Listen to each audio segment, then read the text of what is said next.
عموماً کہا جاتا ہے، اور یہ میں نے آبزرو بھی کیا ہے، کہ گھروں میں جب گوشت بنتا ہے تو اچھی بہتر بوٹی، بڑی بوٹی وہ لڑکے کے لیے، پوتے کے لیے، شوہر کے لیے نکالی جائے گی، سائڈ پر کر دی جائے گی. کھانا بنے گا اچھے والا، جو بوٹیاں اور اچھے والا سالن ہوگا نا، بہتر کوالٹی والا، وہ پہلے سے الگ پیالے میں نکال کر رکھ دیا جائے گا گھر کے مرد کے لیے، کیونکہ وہ تو کما رہا ہے نا. اور لڑکیوں کو تو ویسے بھی گوشت نہیں دینا چاہیے، کوٹ اینڈ کوٹ. اسی طرح سے ایگز کے حوالے سے بھی ہے کہ لڑکیوں کو انڈا نہ دیں، نٹس کے حوالے سے ہے کہ یہ مت دو، وہ مت کھلاؤ. جیسے آپ نے کہا نا کہ ریپروڈکشن کا جو پیریڈ ہے وہ تھوڑا اس کو لیٹ آئے. اچھا، مجھے یہ سمجھ نہیں آتی کہ ایک جانب لڑکیوں کو آپ نے ہائی کیلری خوراک نہیں دینی، کیونکہ یہ متس بنی ہوئی ہیں کہ پیریڈز جلدی آ جائیں گے.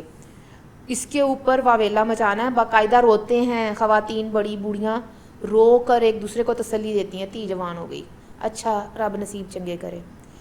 اور اس کے بعد جب پیری مینوپاز میں جاتے ہیں یا مینوپاز میں جاتے ہیں تو پھر اس کے اوپر بھی ایک دکھ اور الم کا مقام بنایا جاتا ہے کہ ہن او عمر نہیں رہ گئی، ہن بچے کتھے، ہن نہ آپ ادھر خوش ہیں نہ آپ ادھر خوش ہیں.